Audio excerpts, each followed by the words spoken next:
دنیا میں سب کچھ کھونا انسان کے لیے شاید تکلیف دہ ہو، مگر اس سے بھی بڑا سانحہ یہ ہے کہ انسان اللہ کو کھو دے۔ جب اللہ ناراض ہو جاتا ہے تو صرف روزی، عزت یا سکون نہیں چھینتا ہے، بلکہ انسان کی زندگی کا مقصد، آخرت کا انعام اور دل کی روشنی بھی چلی جاتی ہے۔ غور کیجئے گا تو پتہ چلے گا کہ اللہ کی ناراضگی کوئی عام بات نہیں ہے۔ قرآن ہمیں بار بار یاد دلاتا ہے کہ وَمَن يُهِنِ اللَّهُ فَمَا لَهُ مِن مُكْرِمٍ، جسے اللہ ذلیل کر دے اسے کوئی عزت دینے والا نہیں۔ اگر اللہ ناراض ہو جائے تو ساری دنیا ایک طرف اور ہماری عزت و راحت ایک طرف، لوگ ہمیں چھوڑ دیں گے، دوست بے وفا ہو جائیں گے اور دنیا کی ہر چیز بیکار محسوس ہوگی۔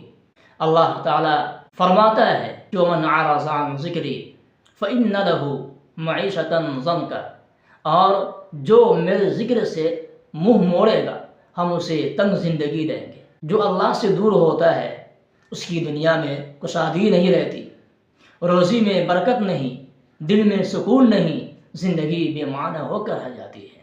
اللہ کے غضب کا سب سے خطرناک نتیجہ آخرت کی ناکامی ہے۔ قرآن مجید میں اللہ کا فرمان ہے وَلَا يَحْسَبَنَّ الَّذِينَ كَفَرُوا أَنَّمَا نُمْلِي لَهُمْ خَيْرٌ لِّأَنفُسِهِمْ إِنَّمَا نُمْلِي لَهُمْ لِيَزْدَادُوا إِثْمًا، کافر یہ نہ سمجھے کہ ہم جو انہیں مہلت دے رہے ہیں وہ ان کے حق میں بہتر ہے، بلکہ ہم انہیں ڈھیل دے رہے ہیں تاکہ وہ گناہوں میں اور بڑھ جائے۔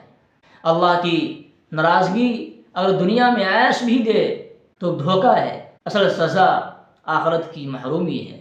اللہ کی ناراضگی کی علامات بے شمار ہے، مگر مختصر یہ ہے کہ گناہ میں مزہ آنا، عبادت میں سستی ہونا، نصیحت سے دل بھٹکنا، دل کا سخت ہو جانا، بے برکتی، بے سکونی زندگی میں داخل ہو جانا۔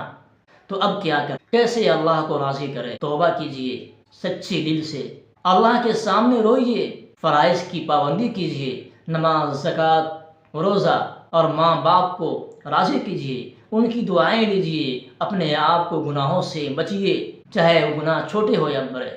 یاد رکھیے اگر دنیا ہم سے ناراض ہو جائے، اللہ راضی ہو تو گھبرائیے مت، لیکن اگر اللہ ناراض ہو جائے دنیا کی ہر خوشی موت کا ذائقہ بن جاتی ہے۔ اس لیے واپس پلٹ آئیے، اللہ ہمیں 1000 بار گرا ہوا اٹھاتا ہے، بس ہم ایک بار سچے دل سے رجوع تو کریں۔